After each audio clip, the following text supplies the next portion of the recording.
सभी को नमस्कार। विजन यूपीएससी में आपका स्वागत है। दोस्तों, जैसा कि आप जानते हैं कि यूपीएससी प्री 2022 का रिजल्ट आ चुका है, तो सबसे पहले उन स्टूडेंट को बहुत ही बधाई जिनका प्री 2020 क्वालिफाई हो गया है। तो मैं एनालिसिस कर पा रही हूँ कि जिनका भी यूपीएससी प्री 2020 हुआ है उनमें जो एनर्जी है वो पहले से 2 गुना हो चुकी है। तो आप इसी एनर्जी को बरकरार रखिए ताकि आप फाइनल लिस्ट में आ सकिए। तो आप इसी एनर्जी के साथ अपने आंसर को इस प्रकार से लिखें कि एग्जामिनर आप पर फिदा हो जाए, आपकी आंसर राइटिंग पर फिदा हो जाए और इस प्रकार से फिदा हो जाए कि आप उससे लगे कि इससे अच्छा आंसर तो कोई लिख ही नहीं सकता। मैंने कभी अपनी जिंदगी में इस आंसर को चेक ही नहीं किया। तो वहाँ पर आपके जो मार्क्स हैं वो भी भर भर के आएंगे।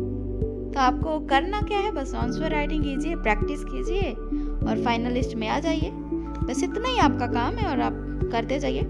अभी आपको टाइम वेस्ट करना बिल्कुल भी अच्छा नहीं लगेगा, लेकिन आपके लिए ये वीडियो हेल्पफुल हो सकती है, मैं मानती हूँ। बहुत सी यूट्यूब पर वीडियो हैं, आप उन्हें भी देखते होंगे और अगर आपने मेरी वीडियोस को देखा है तो बहुत अच्छी बात है।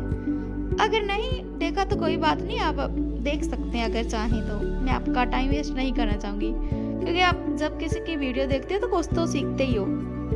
तो आप में एक मोटिवेशन होना चाहिए कि मुझे करना है, अभी आंसर राइटिंग की बारी है तो उसे भी कर दीजिए।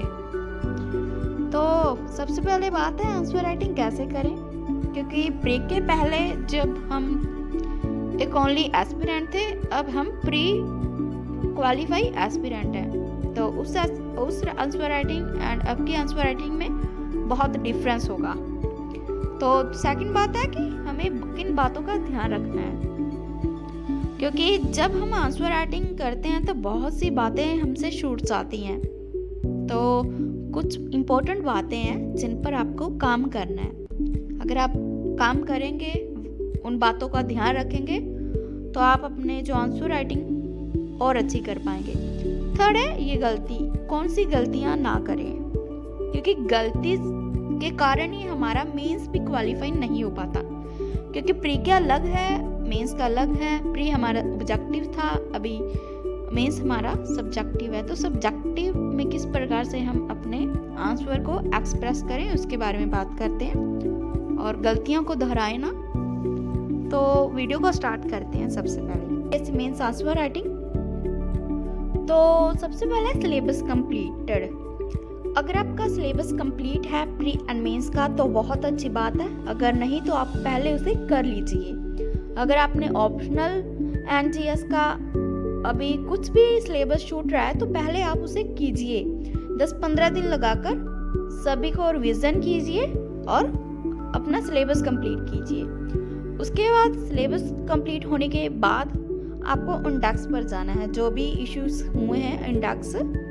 उसके बाद आपको मैप्स के रिगार्डिंग, ग्राफ्स के रिगार्डिंग एंड फैक्चुअल नॉलेज के रिगार्डिंग उस पर काम करना है, क्योंकि आपके पास कंटेंट होगा। जब भी आपने जीएस के 4 पेपर्स को पूरी तरह से पढ़ लिए हैं और ऑप्शनल को पढ़ लिए, तभी तो आप कोरिलेट कर सकेंगे। अगर आप ऐसे ही बैठ जाएंगे सिलेबस को बिना पूरा किए तो आपका जो आंसर है वो लिख ही नहीं पाएंगे आप। तो पहले आपका अपना सिलेबस कंप्लीट करिए, क्योंकि जब आप सिलेबस कंप्लीट करेंगे तो बहुत सा आपके पास कंटेंट होगा और आप रिलेशन करके अपने आंसर में आंसर लिख पाएंगे। तो इससे जो हमारा आंसर है वो इफेक्टिव बन जाएगा। तो दूसरा बात ये है कि आपको अपने आंसर टॉपर से मिलाने हैं और सबसे पहले आपको यही करना है कि आपने टॉपर्स की आंसर शीट को डाउनलोड करके जो भी उन्होंने क्वेश्चंस लिखा है तो आपने पहले ट्राई करना है कि मैं खुद से लिखूं और बाद में उनका आंसर देखना है कि किस प्रकार टॉपर ने इसमें आंसर लिखा है। तो इससे क्या होगा कि आपको पता चल जाएगा कि मैं इसमें क्या ऐड करना भूल गया हूँ, मैं क्या कर सकता था।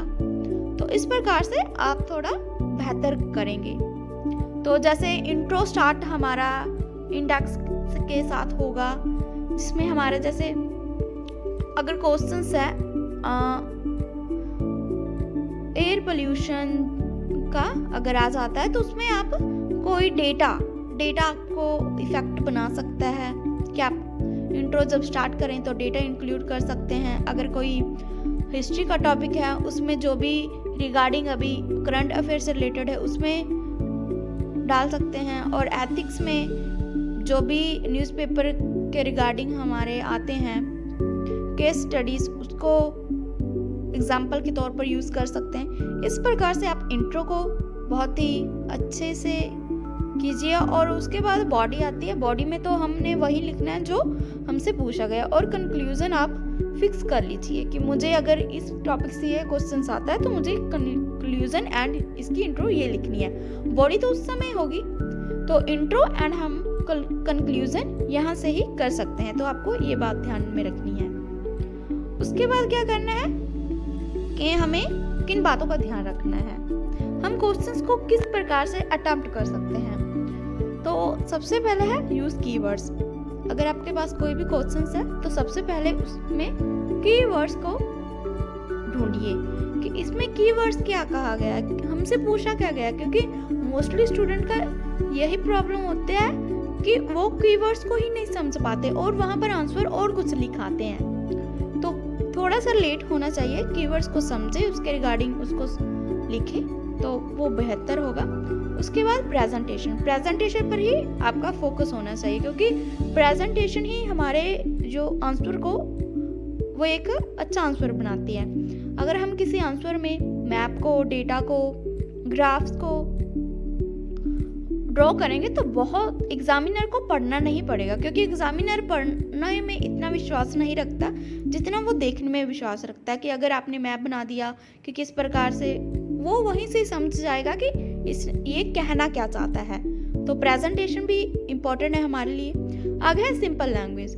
तो आपको भारी भरकम लैंग्वेज नहीं लिखनी, इतनी टफ लैंग्वेज नहीं लिखनी कि एग्जामिनर को समझ ही ना आए, तो इससे हमारे नंबर्स जो कट जाएंगे।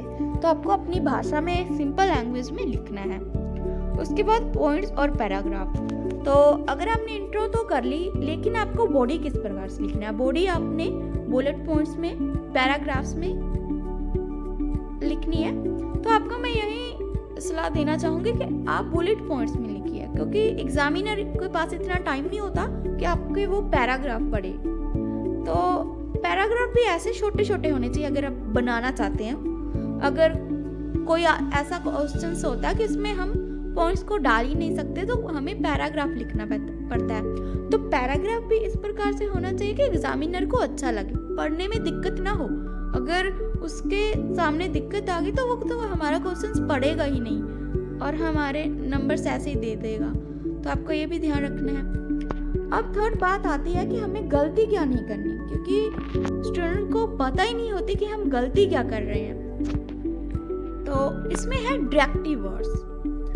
तो आपने सुना ही होगा डायरेक्टिव वर्ड्स, जिसमें एनालाइज है, क्रिटिकिया है, डिस्क्राइब है, जस्टिफाई है, कमेंट ऑन है, डिस्कस है। जब ये वर्ड्स आ जाएं तो इसमें से क्या लिखना है। अगर एनालाइज आना है तो हमने क्या लिखना है। अगर डिस्क्राइब करने को कह दे तो हम उस आंसर में क्या लिखें। तो इन जो वर्ड्स का आपको ध्यान रखना है कि हम इसे पूछ क्या रहे हैं। अगर हम डिस्क्राइब की जगह कमेंट ऑन पर लिखाएंगे तो वो इतना मार्क्स नहीं देंगे। तो आपको पहले इन डायरेक्टिव वर्ड्स को अच्छी तरह से समझना है कि इनका मीनिंग क्या है, कि हमें पूछ क्या रहे हैं क्वेश्चंस में। तो आप इसे ध्यान में रखिए।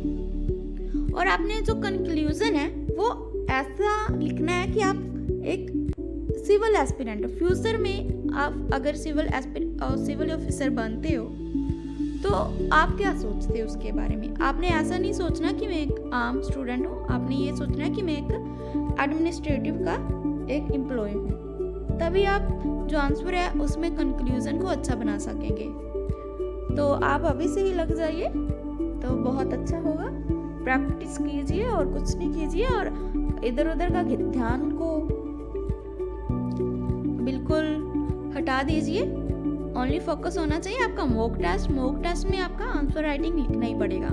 आपको अभी 18 घंटे भी पढ़ना होगा, 16 घंटे भी पढ़ना होगा, क्योंकि ये टाइम ही ऐसा कि हम प्री के बाद ये एक हमारे लिए लकली टाइम है जिसे हम गोल्ड टाइम कह सकते हैं, गोल्डन टाइम है हमारे लिए।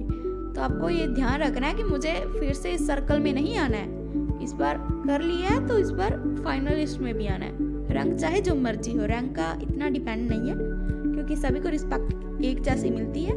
हाँ, थोड़ा हो जाता है, लेकिन 2-4 दिनों के चांदनी के लिए हम इतना मेहनत क्यों करें, हमें बस फाइनल लिस्ट में आना ही है। तो आप इसे ध्यान में रखिए। आई होप कि आपको ये वीडियो अच्छी लगी हो। अगर अच्छी लगी हो तो आप इस वीडियो को लाइक, शेयर एंड चैनल को सब्सक्राइब करना मत भूलिएगा। और आपको मैं ये भी बताना चाहती हूँ कि आप टेलीग्राम मेरा ज्वाइन कर सकते हैं, क्योंकि वहाँ पर मैं टॉपर्स के नोट्स एंड उनके जो टॉपर्स की आंसर शीट है वो पोस्ट करती रहूँगी। तो आपको टेलीग्राम का लिंक डिस्क्रिप्शन में मिल जाएगा। अगर आपकी कोई भी इंक्वायरी है तो आप मुझे कमेंट सेक्शन में पूछ सकते हैं। मिलते हैं नेक्स्ट वीडियो में, तब तक thank you, have a nice day.